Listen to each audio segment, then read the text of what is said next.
ఆంధ్రప్రదేశ్ వ్యాప్తంగా private travels బస్సులపై రవాణా శాఖ అధికారులు దాడులు నిర్వహిస్తున్నారు. ప్రయాణికుల భద్రతే లక్ష్యంగా ప్రభుత్వం చర్యలు తీసుకుంటుందని అధికారులు తెలిపారు. వాహనాల ఫిట్నెస్, డ్రైవర్ల అర్హత, ఓవర్లోడింగ్ అంశాలపై కఠినంగా వ్యవహరిస్తున్నారు.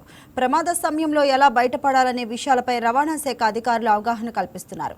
జాయింట్ ట్రాన్స్పోర్ట్ కమిషనర్ శివప్రసాద్తో మా correspondent Bindu face to face. Andhra Pradesh రాష్ట్ర వ్యాప్తంగా ప్రైవేట్ ట్రావెల్స్ బస్సుల మీద దాడులు చేపట్టారు అధికారులు. ముఖ్యంగా ఇటీవల చూసుకుంటే ప్రైవేట్ ట్రావెల్స్ బస్సులే ఎక్కువగా ప్రమాదానికి గురవుతున్నాయి. ప్రజల రక్షణ దృష్ట్యా ఎటువంటి చర్యలు తీసుకున్నారో మనతో పాటు మాట్లాడడానికి Andhra Pradesh transport joint commissioner Sivaprasad గారు ఉన్నారు. సార్, ఎటువంటి చర్యలు తీసుకున్నారు?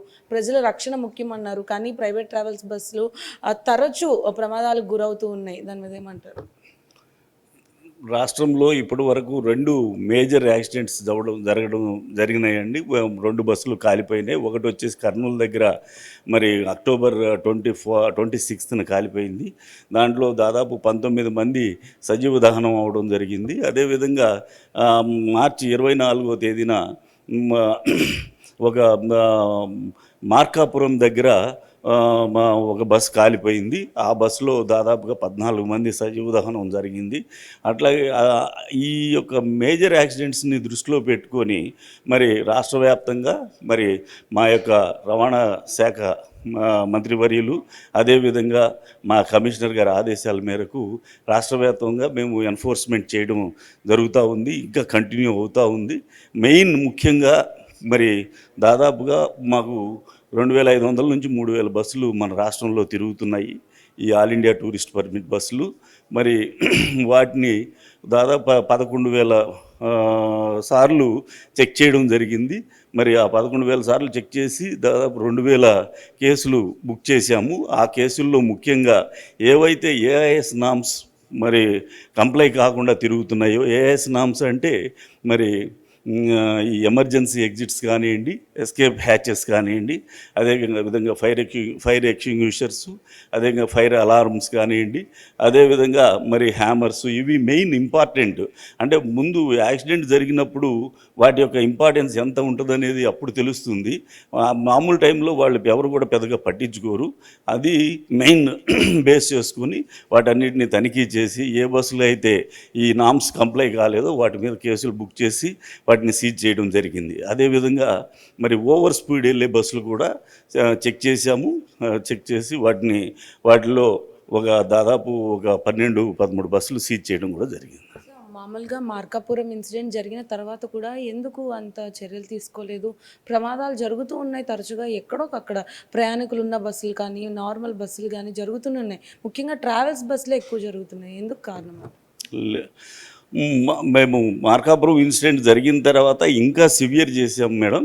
మేము దాదాపుగా ఇంతకుముందు ఈ బస్సులు ఏదైతే మర్కంటైల్ గూడ్స్ కానీ లేకపోతే సెకండ్ డ్రైవర్ లేడని కానీ సింపుల్ మామూలు చెక్ చేసి కేసులు రాసి పంపిస్తూ ఉండేవాళ్ళు. ఇప్పుడు ఆ పరిస్థితి లేదు. ఏదైనా సరే ఆఫీసులో ఇప్పుడు మేము మరి కంట్రోల్ రూమ్ కూడా ఏర్పాటు చేయడం జరిగింది. ఏ వెహికల్స్ అయితే మరి ఓవర్ స్పీడ్ వెళ్తున్నాయో జీపీఎస్ ద్వారా కనుక్కోవడం, ఆ బస్సుని ఆ డెస్టినేషన్ పాయింట్ దగ్గర ఆపి ఆ బస్సుని మళ్ళీ తీసుకెళ్ళి ఏటీఎస్లో సెకండ్ టైము వెరిఫై చేసి ఎస్ఎల్డి పనిచేస్తుందా లేదా, అది వర్క్ చేస్తుందా, వీళ్ళు ఏమైనా ట్యాంపర్ చేశారా, ఇవన్నీ వెరిఫై చేసి ఆ బస్సుల్ని సీజ్ చేయడం కూడా జరిగింది. ఇప్పుడు వరకు దాదాపు ఒక 12 బస్సుల దాకా సీజ్ చేశాము అప్రాక్సిమేట్లీ. బస్సులకి ప్రధానంగా బస్సుల యొక్క కండిషన్ అంటారా, లేదా డ్రైవర్ యొక్క నిర్లక్ష్యం అట్లా తీసుకోవచ్చా? డ్రైవర్ యొక్క నిర్లక్ష్యమే మేజర్ ఉంటుంది మేడం. మీకు డ్రైవర్ నిర్లక్ష్యం అంటే అతను ఓవర్ స్పీడ్తో బండి నడపాలి. ఎందుకంటే మా కాంపిటీషన్ ఉంటుంది. తొందరగా ముందు ఏ బండి ముందు వెళ్తే మరి ఆ బండినే ఎవరు కమ్యూటర్స్, ఈ ప్రయాణికులు ఎవరైతే ఉన్నారో వాళ్ళు అట్రాక్ట్ చేస్తారు. కాబట్టి ఆ బస్సుల్ని ఎక్కుతారని చెప్పేసి ఈ డ్రైవర్లు మరి ఓవర్ స్పీడ్ డ్రైవ్ చేయడం. రెండవది వచ్చేసి ఏదైనా ఇబ్బంది ఉన్నా కూడా, అంటే నిద్ర వస్తున్నా లేకపోతే మరి ఏదో బండి డ్రైవ్ చేస్తున్నాం కదా అంటూ నెగ్లిజెంట్గా నిద్ర కానీ లేకపోతే ఏదైనా టీ తాగి మొహం కడుక్కొని అట్లా వెళ్లకుండా ఈ నెగ్లిజెంట్గానే వెళ్ళిపోతాంలే ఏం కాదులే అనే పరిస్థితుల్లో బండ్లు డ్రైవ్ చేస్తుంటారు. ఈ వెహికల్స్కి ముఖ్యంగా ఈ మధ్య కాలంలో చూసుకుంటే ఆర్టీఐ అధికారులు కూడా మోటివేషన్ క్లాసెస్ వంటివి తీసుకుంటున్నారు బస్సు స్టార్ట్ అయినప్పుడు. ఇలాంటివి చేస్తున్నారా? ఎంతవరకు నిజం సార్? ఇప్పుడు మరి మీరే చూశారు, మీరు ఫ్లైట్స్లో ఎట్లాగైతే వాళ్ళు ఎయిర్ హోస్టెస్ చెప్పడం జరుగుతుందో అదే విధంగా మా ఎగ్జిక్యూటివ్ ఆఫీసర్స్ కూడా ఈ డ్రైవర్లు ఎక్కడైతే ఒక 10-15 మంది గ్రూప్గా ఉంటారో వాళ్ళకి, డ్రైవర్లకి, క్లీనర్లకి, బస్ క్రూకి అవేర్నెస్ ప్రోగ్రామ్ కండక్ట్ చేయడం. అట్ ద సేమ్ టైమ్ మొన్న ఈ మధ్య మీరు సోషల్ మీడియాలో కూడా చూసి ఉంటారు, సిద్దిక్ అని మన ఎంఐ మచిలీపట్నం, అతను బస్సులోకి వెళ్ళి ప్యాసింజర్లందరికీ ఇదిగోండి ఎమర్జెన్సీ ఎగ్జిట్ ఇట్లా ఉంటుంది, ఇదిగో ఈ హ్యామర్స్ మీకు ఏదైనా ఇబ్బంది వచ్చిందంటే అద్దాలు పగలగొట్టవచ్చు, అదేవిధంగా ఎస్కేప్ హ్యాచెస్ గురించి ఇవన్నీ చెప్పి వాళ్ళకి అవేర్నెస్ క్రియేట్ చేయడం కూడా జరుగుతుంది. అట్లే స్టేట్ వైడ్ చేస్తున్నారు మేడం. సో చూసారు కదా, ముఖ్యంగా ప్రైవేట్ ట్రావెల్స్ బస్సులకు సంబంధించి ఎటువంటి చర్యలు చేపడుతున్నారో జాయింట్ కమిషనర్ చెప్పడం జరిగింది. అదేవిధంగా రానున్న రోజుల్లో ప్రమాదాల నియంత్రణ ఏదైతే ఉందో దానికి సంబంధించి ఇటువంటి చర్యలు చేపడుతున్నామన్నారు. మార్కాపురం లాంటి పెద్ద ఇన్సిడెంట్ అయిన తర్వాత కఠిన చర్యలు చేపట్టడం ప్రయాణికుల భద్రతే మొదటి అడుగు అన్నట్టు కూడా చెప్తున్నారు. అయితే ఇది ఎంతవరకు అమలు అవుతుంది అన్నదని చూసుకుంటే ఇప్పటికే ప్రైవేట్ ట్రావెల్స్ బస్సు స్టార్ట్ అవ్వకముందే ఏదైతే జంక్షన్స్ ఉన్నాయో వాటిలో ఆర్టీఐ అధికారులు వెళ్ళి సరైన సోదాలు చేసి ఎలా అయితే ఏరోప్లైన్స్లో ఎయిర్ హోస్టెస్ చేస్తారో అదేవిధంగా ట్రావెల్స్ బస్సులకు కూడా ఒక మోటివేషన్ అనేది ఫస్ట్ స్టార్టింగ్ ఇచ్చిన తర్వాత ట్రావెల్స్ బస్సులు స్టార్ట్ అవుతున్నాయి. రానున్న రోజుల్లో ప్రమాదాలు పూర్తిగా నియంత్రిస్తామని కూడా చెప్తున్నారు. ఇది ఇక్కడ పరిస్థితి. వీడియో జర్నలిస్ట్ విశ్వనాథ్తో Bindu, YK news, Vijayawada transport office నుంచి. అల్లూరి జిల్లా రాజవొమ్మంగిలో మేడే వేడుకలు ఘనంగా జరిగాయి. గిరిజన సంఘం రాష్ట్ర అధ్యక్షులు లోతా రామారావు ఆధ్వర్యంలో జరిగిన వేడుకల్లో పలు సంఘాల నేతలు పాల్గొన్నారు. కార్మికుల హక్కుల కోసం పోరాటం చేయాల్సిన సమయం వచ్చిందని నేతలు అన్నారు. మేడే ప్రపంచ కార్మికుల దినోత్సవం. ప్రపంచంలో కార్మికుల పోరాట త్యాగాలతో పుట్టినటువంటి మేడే ఈరోజు ఈ మేడే ప్రపంచవ్యాప్తంగా పండగ వాతావరణంతో ఎక్కడైనా వాడవాడల మేడే కార్యక్రమం జరుగుద్ది. కానీ బాధాకరమైనటువంటి విషయం ఏంటంటే ఈ భారతదేశంలో కార్మికులు చట్టాలు, కార్మికులు హక్కులు ఈరోజు ఒక 10 సంవత్సరాల నుంచి వీరికి ఉన్నటువంటి హక్కుల్ని కాలరాస్తూ ప్రభుత్వాలు వస్తూ ఉన్నాయి. ఏదైతే వీళ్ళకు ఉన్నటువంటి కార్మికులకు ఉన్నటువంటి చట్టాలని లేబర్ కోడ్లుగా మార్చి ఈరోజు కొత్త హక్కుల్ని కాలరాస్తూ ఉంది. అలాగే 8 గంటల పని దినాన్ని కూడా ఈరోజు 12 గంటల పని దినంగా ఈరోజు కేంద్ర రాష్ట్ర ప్రభుత్వాలు అమల్లోకి తీసుకువస్తూ ఉన్నాయి. పరిజ్ఞానంలో శ్రమను తగ్గించాల్సినటువంటి ప్రభుత్వాలు ఈరోజు శ్రమను పెంచే విధంగా ఉన్నాయంటే ఈ దేశ అభివృద్ధి ఎటువైపు పోతుందో ఒకసారి మనం ఆలోచించాలి. ఈరోజు కార్మికులకు రావాల్సిన సంక్షేమ పథకాలు కానీ, కార్మికులకు రావాల్సినటువంటి వేతనాలు కానీ, కార్మికులకు రావాల్సినటువంటి హక్కుల్ని కాలరాస్తున్నటువంటి ఈ కేంద్ర రాష్ట్ర ప్రభుత్వాల్ని ఈరోజు ఎండగట్టడం కోసం ఈ దేశంలో, ఈ రాష్ట్రంలో ఈరోజు జరుగుతున్నటువంటి మేడే కార్యక్రమాన్ని ఒక దీక్ష కార్యక్రమంగా చేపట్టాలని చెప్పి ఇప్పటికే కార్మిక సంఘాలు పిలిపించాయి. టీయూసీసీ ఆధ్వర్యంలో తిరుపతి జిల్లా శ్రీకాళహస్తిలో ఘనంగా మేడేని నిర్వహించారు. టీయూసీసీ రాష్ట్ర ఉపాధ్యక్షులు బి నాగేశ్వరరావు అధ్యక్షతన జరిగిన కార్యక్రమంలో సంఘం రాష్ట్ర అధ్యక్షులు డి వెంకట నాగరాజు పతాకావిష్కరణ చేసి ప్రసంగించారు. ప్రపంచవ్యాప్తంగా కార్మికుల హక్కుల కోసం పోరాడుతున్న WFTU అనుబంధంగా నేతాజీ సుభాష్ చంద్రబోసు స్థాపించిన ట్రేడ్ యూనియన్ కోఆర్డినేషన్ సెంటర్ దేశంలో 22 లక్షల సభత్వంలో జాతీయ గుర్తింపు పొందిన సంస్థగా సంఘటిత, అసంఘటిత రంగ కార్మికుల సమస్యల పరిష్కారానికి వేదికగా పనిచేస్తుందని నేతలు గుర్తు చేశారు.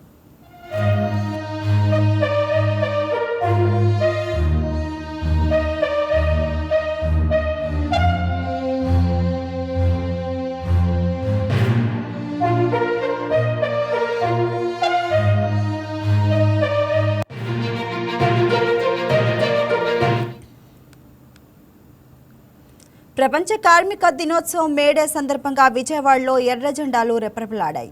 పోరాట స్ఫూర్తి మరోసారి మిన్నంటింది. కార్మిక హక్కుల కోసం చరిత్రలో సాగిన ఉద్యమాలను గుర్తు చేసుకుంటూ ఈరోజు కార్మిక వర్గం ఐక్యతకు పిలుపునిచ్చింది సిపిఎం పార్టీ. పెద్ద సంఖ్యలో కార్మికులు, మహిళలు, స్థానికులు పాల్గొని ఈ కార్యక్రమాల్లో కేంద్ర ప్రభుత్వ విధానాలపై తీవ్ర విమర్శలు వినిపించాయి. 10 గంటల పని విధానం నుంచి లేబర్ కోడ్స్ వరకు కార్మికుల హక్కులు హరిస్తున్నాయని ఆరోపిస్తూ ఐక్య పోరాటాలే ప్రత్యామ్నాయమని నేతలు స్పష్టం చేశారు.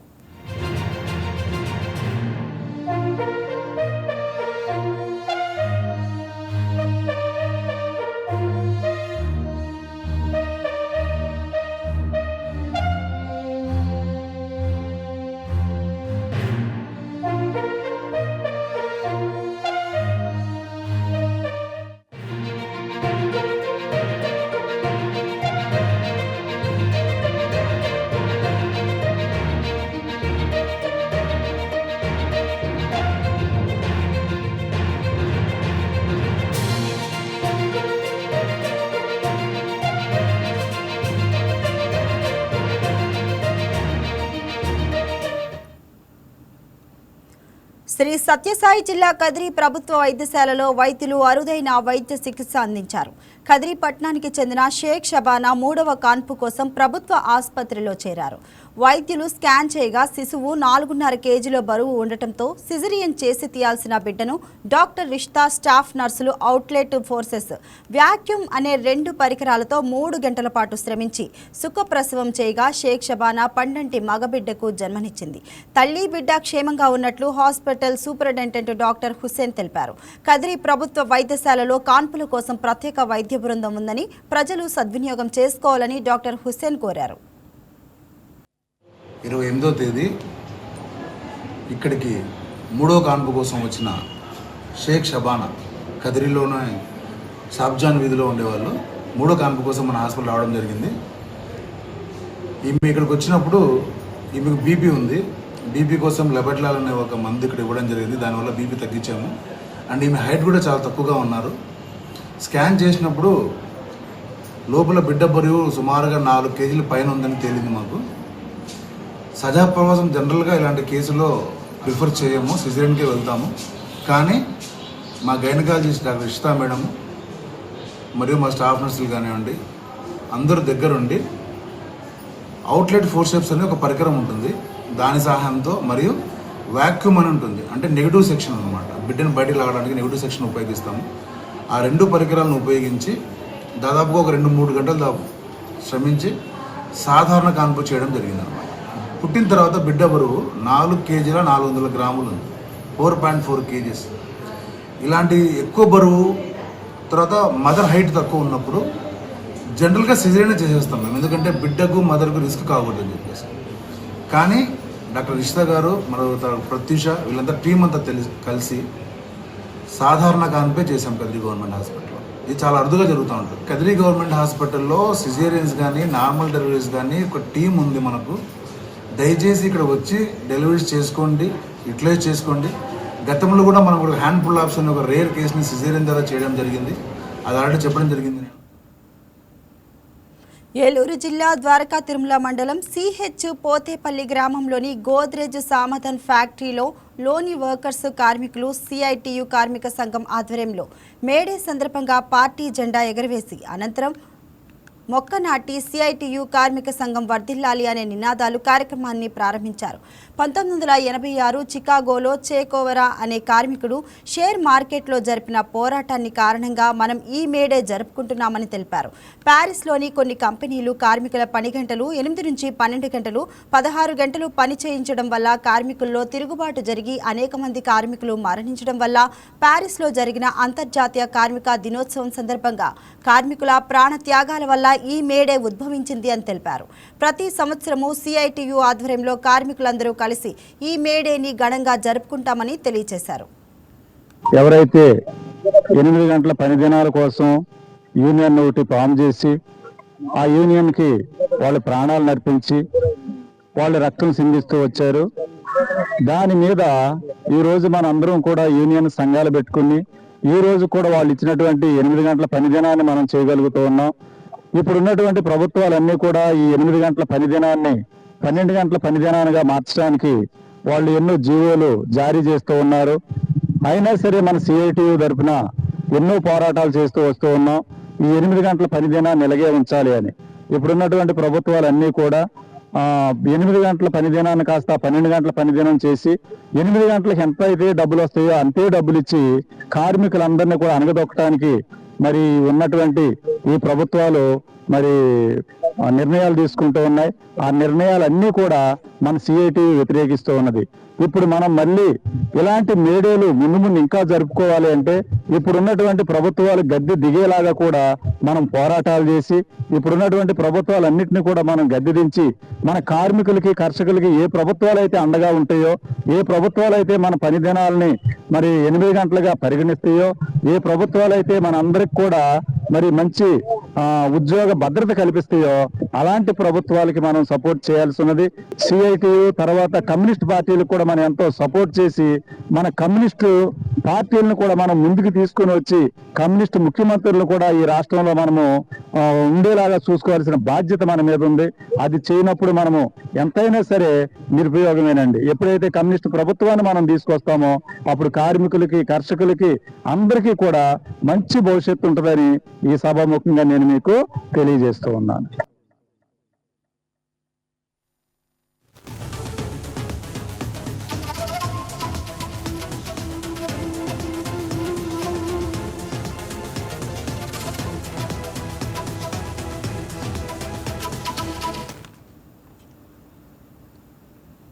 పెంచలకోనలో శ్రీ లక్ష్మీ నరసింహస్వామి వారి వార్షిక కళ్యాణోత్సవం వైభవంగా జరిగింది.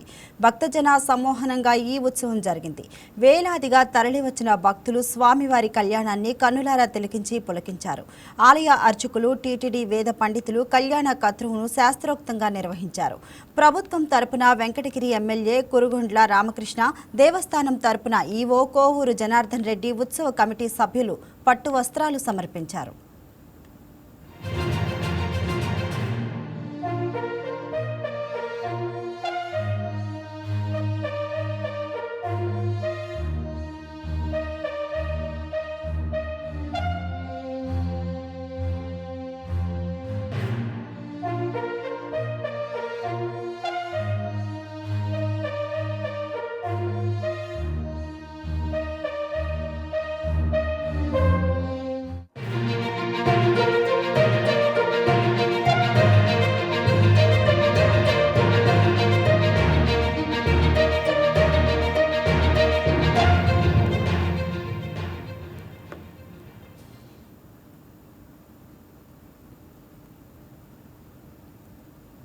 విజయవాడలో రైల్వే ఆసుపత్రి రోగులకు ఆశ్రయం కావాల్సిన స్థలం ఇప్పుడు అవస్థల కేంద్రంగా మారింది.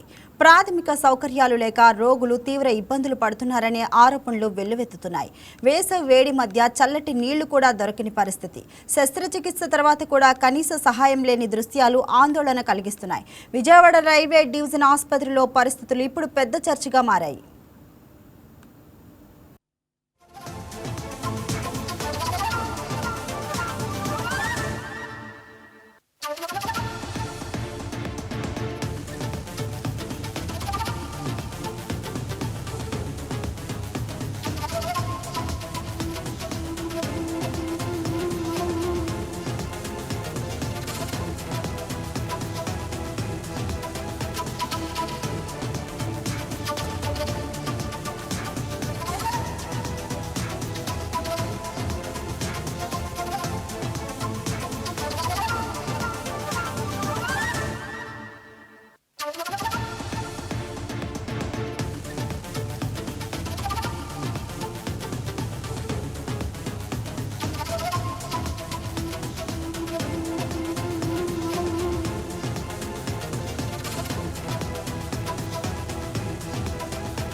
రైలు ప్రయాణం సురక్షితంగా ఉండాల్సిన స్థలం. కానీ అదే ఇప్పుడు భయానక ఘటనకు వేదికగా మారింది. విశాఖ ఎక్స్ప్రెస్లో జరిగిన దారుణం దేశవ్యాప్తంగా ఆందోళన కలిగిస్తుంది. మాయమాటలు చెప్పి ఓ వివాహితను ఏసీ బోగిలోకి తీసుకెళ్లి అత్యాచారానికి పాల్పడిన ఘటన తీవ్ర చర్చనీయాంశంగా మారింది. నిత్యం రద్దీగా ఉండే రైలులో ఇలాంటి ఘటన ఎలా జరిగిందన్న ప్రశ్నలు తలెత్తుతున్న వేళ రైల్వే పోలీసులు వేగంగా స్పందించి నిందితుడిని అదుపులోకి తీసుకున్నారు. ప్రయాణికుల భద్రతపై ఇప్పుడు సందేహాలు వ్యక్తమవుతున్నాయి. విశాఖపట్నం నుంచి గుంటూరు వరకు జనరల్ బోగీలు ఎక్కి అక్కడి నుంచి ట్రావెల్ చేస్తున్న సందర్భంలో హెవీ రష్ ఉండటం వల్ల ఆ వాళ్ళు దంపతులు ఇద్దరు కూడా ఆ జనరల్ బోగీలో ఉన్న బాత్రూమ్స్ దగ్గర కూర్చున్నారు. సో ఆ కూర్చున్న టైంలో దాని పక్కనే హెచ్1 కోచ్ ఉంటుంది. ఆ హెచ్1 కోచ్కి సంబంధించిన బెడ్ రోలర్ అటెండెంట్ అతని పేరు సౌరవ్ బగ్ది. అతను వెస్ట్ బెంగాల్కి సంబంధించిన అతను Leotech process linen and laundry service ఆ కంపెనీలో కాంట్రాక్ట్ ఎంప్లాయీగా పనిచేస్తున్నాడు.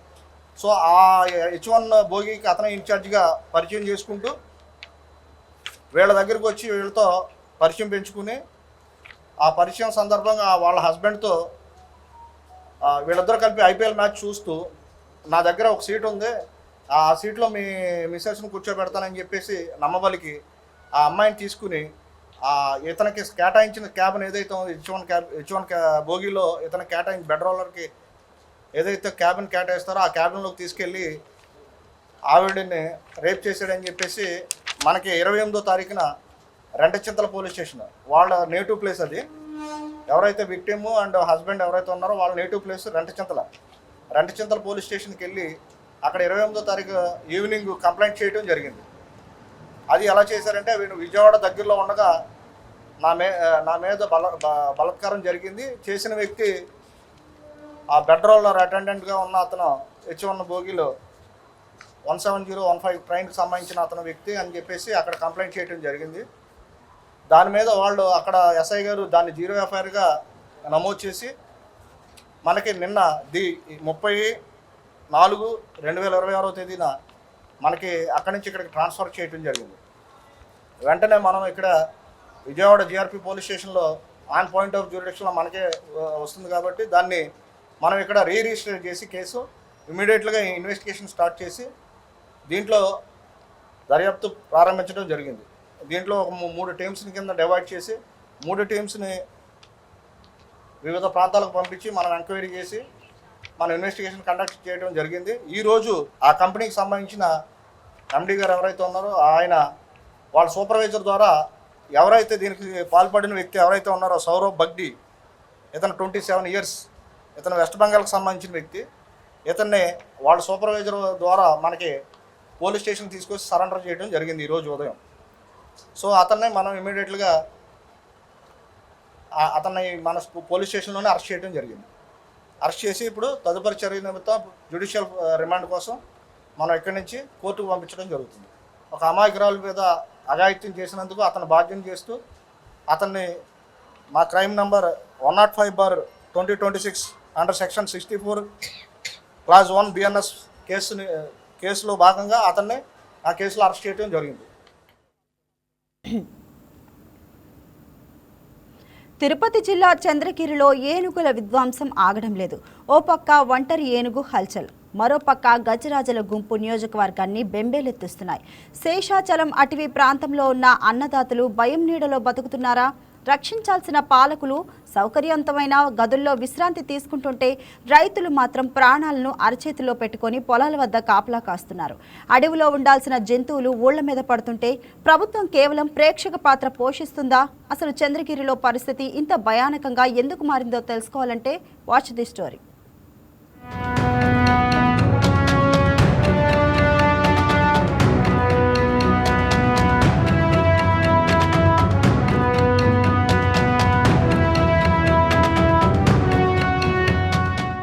తిరుపతి జిల్లా చంద్రగిరి నియోజకవర్గంలో గత కొద్ది నెలలుగా ఏనుగుల సంచారం పెరిగిపోవడంతో ప్రజలు రాత్రుళ్లు బయటకు రావడానికే భయపడుతున్నారు. పంటలు పూర్తిగా నాశనం అవుతున్నా అధికారులు చర్యలు మాత్రం తీసుకోకపోవటం లేదనే విమర్శలు వినిపిస్తున్నాయి. ఒకవైపు ఒంటరి ఏనుగు బీభత్సం సృష్టిస్తుంటే మరోవైపు గజరాజుల గుంపులు పంటలను సర్వనాశనం చేస్తున్నాయి. దట్టమైన అడవికే పరిమితమైన వన్యప్రాణులు ఇప్పుడు ఆహారం, నీటి అన్వేషణలో జనావాసాల్లోకి చొరబడుతూ ప్రజల ప్రాణాలతో చెలగాటం ఆడుతున్నాయి. గతంలో జరిగిన ఘటనలు చంద్రగిరిలో పరిస్థితి ఎంత తీవ్రంగా ఉందో గుర్తు చేస్తున్నాయి. ఆహారం వెతుక్కుంటూ వచ్చిన ఏనుగులు విద్యుత్ తీగలు తగిలి రైలు పట్టాలు దాటుతూ ప్రాణాలు కోల్పోయాయి. మూగజీవాలకు అడవిలో సరైన వస్తువులు కల్పించకపోవటం వల్లే అవి జనావాసాల వైపు వస్తున్నాయన్న ఆరోపణలు వినిపిస్తున్నాయి.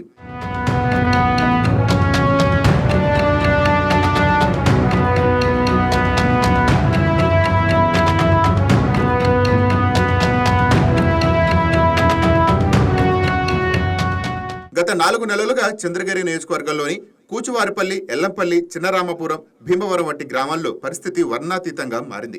ఏనుగల గుంపులు రైతుల జీవితకాల కష్టాన్ని తమ కాళ్ల కింద తొక్కి పారేస్తూ రైతులకు కంటి మీద కునుకు లేకుండా చేస్తున్నాయి. వందలాది ఎకరాల్లో సాగు చేసిన మామిడి తోటలు, వరి పంటలు నేడు నామరూపాలు లేకుండా చేస్తూ రైతులను అష్టకష్టాల పాలు చేస్తున్నాయి. వరి పంట చేతికి వచ్చే తరుణంలో ఏనుగులు పొలంలో విధ్వంసం సృష్టించాయి. అపారమైన కష్టం, తెచ్చిన అప్పులు కళ్ల ముందే నాశనం అవుతుంటే ఆ రైతుల ఆక్రందనలు ఆకాశాన్ని తాగుతున్నాయి.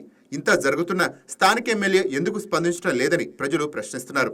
ఓట్ల సమయంలో గడప గడపకు తిరిగే నాయకులు నేడు రైతులు ప్రాణభయంతో వణుకుతుంటే కనీసం పలకరించడానికి కూడా రాకపోవటం అత్యంత దారుణమని ఆగ్రహం వ్యక్తం చేస్తున్నారు.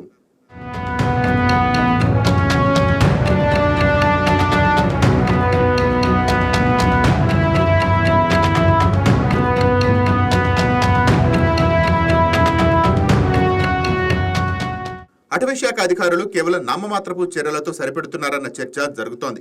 ఏనుగులు వచ్చినప్పుడు టపాసులు కాల్చడం తప్ప అవి ఊర్లోకి రాకుండా అడ్డుకోవడంలో అధికారులు పూర్తిగా విఫలం అయ్యారనే టాక్ వినిపిస్తోంది. గతంలో డిప్యూటీ సీఎం పవన్ కళ్యాణ్ ప్రత్యేక చొరవ తీసుకొని అడవి ఏనుగులను అదుపు చేయడానికి ఇతర ప్రాంతాల నుంచి కుంకి ఏనుగులను తెప్పించారు. కానీ క్షేత్రస్థాయిలో ఉన్న అధికారులు ఆ కుంకి ఏనుగులను సరైన పద్ధతిలో వాడుతున్నారా లేదా అన్నది ఇప్పుడు ప్రశ్నార్థకరంగా మారింది. పవన్ కళ్యాణ్ చెప్పిన కుంకి ఏనుగులు ఏమయ్యాయి? అవి ఎక్కడున్నాయి? వాటి సేవలను వినియోగించుకోవటంలో అధికారులు ఎందుకు నిర్లక్ష్యం వహిస్తున్నారు అని ప్రజలు ప్రశ్నిస్తున్నారు. ఈ గడ్డు కాలంలో చంద్రగిరి రైతులకు తామున్నామంటూ భరోసా ఇచ్చేందుకు జనసేన పార్టీ నియోజకవర్గ ఇన్ఛార్జ్ దేవర మనోహర్ క్షేత్రస్థాయిలో పర్యటనకు వెళ్లారు. ధ్వంసమైన పంట పొలాలను, ఏనుగులను విరగొట్టిన బోరు మోటార్లను చూసి ఆయన చలించిపోయారు. బాధితులకు మనోహర్ కొండంత అండగా నిలిచారు. అక్కడే జిల్లా అటవీశాఖ అధికారికి ఫోన్ చేసి పరిస్థితి తీవ్రతను వివరించారు. అధికారులు యుద్ధ ప్రాతిపదికన స్పందించి ఏనుగుల దాడుల నివారణకు శాశ్వత పరిష్కారం చూపాలని డిమాండ్ చేశారు. ముఖ్యంగా డిఎఫ్ఓలు, హార్టికల్చర్ వీళ్ళందరూ కూడా కానీ మీరు ముందు రావాలి. ఈ పంట ఎంత అయితే నష్టపోయి ఉండదో ఆ నష్ట పరిహారంగా ఏ రైతులది ఎంత పోయింది, ఏం పోయింది అని తెలుసుకోవాలి. ఎందుకంటే ఇప్పుడు సీజనే మామిడికాయ సీజన్. అంటే ఒక రైతు రానున్న రోజుల్లో ఇటువంటి చర్యలు పునరావృతం కాకుండా తక్షణమే ఫారెస్ట్ అధికారులు ఈ కందకాలు తీయాలి, ఫారెస్ట్ ఫెన్సింగ్ వేసేయాలి. కొద్దిగా ఈ యొక్క ఆర్టిఫిషియల్ గా ఎక్కడైతే వచ్చి ఏనుగులు సంచరిస్తా ఉంటావో వాటిని మనకి ఇంత ముందు కూడా ఎలిఫెంట్ ట్రాక్ ఫోర్స్ అనేది ఇంతకుముందు వివేక్ గారు అని డిఎఫ్ఏ గారు ఉండేవారు, తను పెట్టారు. ఎలిఫెంట్ ట్రాక్ ఫోర్స్ సిస్టమ్ అనేది ఒకటి పెట్టారు. అంటే ఏనుగుల యొక్క కదలికని చెప్పి ఆ ఊరు ప్రాంత ప్రజల్ని, ఆ ఊరిని అలర్ట్ చేస్తూ అక్కడ ఏమైనా పంట పొలాలు ఉంటే వాటిని ఏనుగులు తంచే విధంగా చేస్తాం. అలాగే విధంగా కుంకి ఏనుగు ఆపరేషన్ చేసి కూడా కానీ ఒంటరి ఏనుగులు ఉన్నట్లయితే వాటిని తీసుకునే విధంగా కూడా చేయాలని కూడా కానీ తెలియజేసుకుంటాను. వీళ్ళకి ఏదైతే పంట నష్టం జరిగినదో దానికి పంట నష్టం ఇచ్చే విధంగా, దానికి ఆర్థిక వెసులుబాటు ఇచ్చే విధంగా చర్యలు తీసుకొని ఈ యొక్క రానున్న రోజుల్లో ఏనుగులు రాకుండా కూడా ఉండే విధంగా ఏమైతే ఇప్పుడు చెప్పామో ఈ చర్యలన్నీ తీసుకుంటామని కూడా జనసేన పార్టీ చంద్రగిరి తరఫున మేము తెలియజేసుకుంటాం. ఈ సమస్యను పవన్ కళ్యాణ్ దృష్టికి తీసుకువెళ్లి పరిష్కారం దిశగా అడుగులు వేస్తామని దేవర మనోహర్ హామీ ఇచ్చారు. అడవి లోపల నీటి వనరులు కల్పించడం, జంతువులకు ఆహారం దొరికేలా చూడటం, అధునాతన డ్రోన్ల ద్వారా నిఘా పెట్టడం వంటి సమగ్ర ప్రణాళిక అమల్లోకి రావాలని ఆయన కోరారు. చంద్రగిరి నియోజకవర్గంలో రైతుల ప్రాణాలకు, పంటలకు భద్రత లభించే వరకు జనసేన పోరాటం విశ్రమించదని ఆయన పేర్కొన్నారు. పాలకులు స్పందించకపోతే రైతుల పక్షాన జనసేన సైనికులు ఉద్యమిస్తారని హెచ్చరిస్తున్నారు. చంద్రగిరిలో ఒక పక్క గజరాజుల బీభత్సం, మరో పక్క అధికారుల నిర్లక్ష్యం రైతులను కోలుకోలేని దెబ్బ తీస్తున్నాయి. ఇప్పటికైనా ప్రభుత్వం మేల్కొని రైతులకు తక్షణ సహాయం అందించి శాశ్వత నివారణ చర్యలు చేపట్టే విధంగా అడుగులు వేయాలని గ్రామస్తులు కోరుతున్నారు. దీనిపైన ఇటు కూటమి ప్రభుత్వం నాయకులు కావచ్చు, అదేవిధంగా జిల్లా అధికారులు ఎవరైతే అటవీశాఖ అధికారులు ఉన్నారో వాళ్ళు కూడా స్పందించాల్సిన అవసరం ఎంతైనా ఉంది. ఏదైతే డిప్యూటీ సీఎం పవన్ కళ్యాణ్ ప్రతిష్టాత్మకంగా తీసుకొచ్చినటువంటి కుంకి ఏనుగులు ఉన్నాయో ఆ ఏనుగుల ద్వారా కూడా ఈ ఏనుగుల్ని అడవిలోకి తొలగే ప్రయత్నం అయితే కూడా చేయాలా. అదేవిధంగా దీంతో పాటు తమ పంట నష్టాన్ని కూడా ఇటు ప్రభుత్వం అంచనా వేసి ఇవ్వాలని చెప్పి కూడా ఇటు రైతులు కూడా ప్రధానంగా డిమాండ్ చేస్తున్నటువంటి పరిస్థితి. అయితే దీనికి సంబంధించి ఇటు అధికార యంత్రాంగం కావచ్చు, అదేవిధంగా అధికారులు కూడా ఏ విధంగా స్పందిస్తారనేది మాత్రం మనం వేచి చూడాల్సినటువంటి పరిస్థితి అయితే ఉంది.